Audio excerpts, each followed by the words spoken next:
insurance coverage for community associations in the country. He currently insures over 2,500 community associations in New York and New Jersey, specializing in high-end, multi-use co-ops and condominiums, and is one of the largest writers of this type of business throughout the U.S. An industry veteran, he has earned his community insurance and risk management specialist designation and is a contributor to many publications and writes and lectures frequently in the areas of leadership throughout the U.S. His community contributions are not limited to our industry. He has also served as president and on the board of trustees of the Greater Los Angeles chapter of the Community Association Institute, as well as on the board of directors of the Educational Student Tours nonprofit organization. And he currently serves on the board of the Camden Dream Center in Camden, New Jersey. He is well known and respected amongst most of us here in this room, a reflection of his reputation and stature in our community. Please join me in congratulating Kevin Davis, president of Kevin Davis Insurance.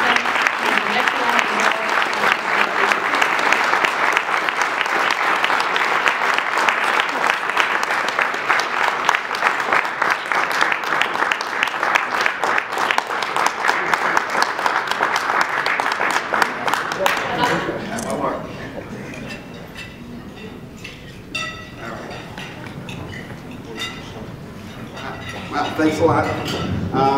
This is an honor to get this today, considering I'm from Los Angeles.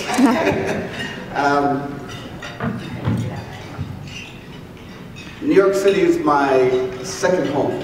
I spend probably a third of my time in New York City. I started in New York City 35 years ago, 100 William Street, working for Chubb. Underwriter trainee, learning about D&O insurance. Then 5 years later, I learned about this industry called community associations, condos, co-ops, homeowner associations. And for the next 15 years, I specialized in community associations. At the height, in 1999, we insured over 45,000 community associations across the country, about 5,000 a year alone. Then in the year 2000, I stopped everything and we started Kevin Davis Insurance Services. We had $0, 0 accounts, and all we had is travelers to say, we're going to help you out. And from 0 accounts in 2000, in 10 years, we wrote over 30,000 policies and over $65 million in premium.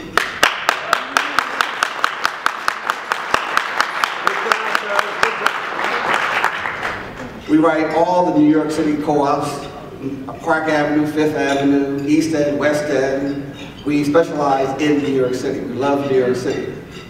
And the question I get all the time is how? How did you do it? How did you work?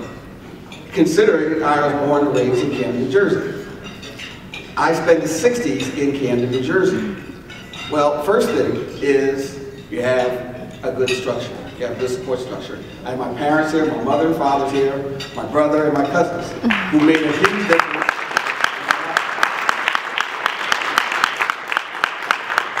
I learned one thing, and I guess just one thing that goes through my whole life is persistence. Persistence is the one item that really kept me going and kept things moving throughout. My mom taught me discipline. She told us she had six children, and she said she wanted 6 doctors. So all I heard was for the first, as long as I can remember, that she wanted doctors, she wanted doctors, she wanted doctors. Sorry, Mom, I'm not a doctor. And she made us work hard. She checked our homework. She made sure we had something called quiet time. And we couldn't do anything else but work or do nothing, but we couldn't do anything. But my dad was an entrepreneur. He worked at RCA, worked on the first color TV, worked on transistors, and then quit and started his own TV repair shop, had his own gas station, and had several houses that he owned and rented out. And then he quit everything when he turned 40 and became a school teacher because he was worried about what happened when he got older in terms of pension, health care. And at a time when nobody in his life ever lived past 60, he's worried about 85, which he is right now.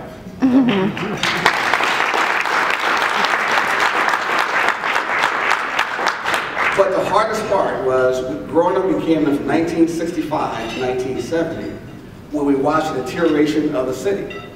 In 1965, I went to a St. Peter Paul's Catholic school, where the majority was white. By 5 years, going to high school, the 9th grade, 99% of the school was black. And so for the next years in high school, the deterioration started. We had riots, fires, drugs, alcoholism, crime, and the only thing that kept me going was the persistence. Me knowing I was focused and disciplined to get where I wanted to go. Upon graduating from Camden High School, the first thing, I'm going to college. First generation of going to college, and that 4 years in high school prepared me to do nothing. Because I could not read or write. I was not prepared to do anything in school. So I had to learn a very important lesson, and that was to ask for help. The one thing that most people we don't do is turn around and ask for help. I had to ask for help. I eventually asked for help, and I was able to graduate from Temple University in 1978. I had to learn to read, learn to write, learn to talk, learn everything. Then, persistence. Because during that whole time, there's distractions. There's lots and lots of distractions. Because again, most of the friends I had were criminals, became womanizers, abusers, became drug addicts, alcoholics. And for me to stay focused, it was very, very difficult because there's only one thing that I wanted to do was to be successful. Nothing's going to stop me. However, now that I'm graduating from Temple University, now I'm going to the world of work. Now, I was an affirmative action hire. So affirmative action was very popular in those days, but it was not done correctly. You cannot take a group of people who never experienced certain things in life before and say, from now on, you're going to interact with everybody. The culture, the language, everything was different. And I saw everything deteriorate around me in terms of people who originally was hired with me. And one thing that happened, I still had my circle of people, but they didn't know because none of them had ever been. My father was a school teacher, my mother was a nurse. Most people in that community, they were blue-collar workers or criminals. That was the only thing. There was no business people. And one thing that saved me was my wife, because every morning I called her at work, every morning, and it gave me the confidence to go to work to that day. Then what happened was, as everybody started losing their jobs, I did something that really helped me out, and that was, I talked to an HR person, and I said, I did not want to be a black insurance professional. And he said, don't be one.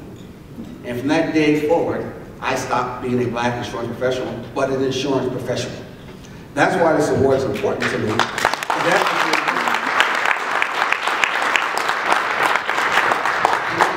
What happens is we label ourselves.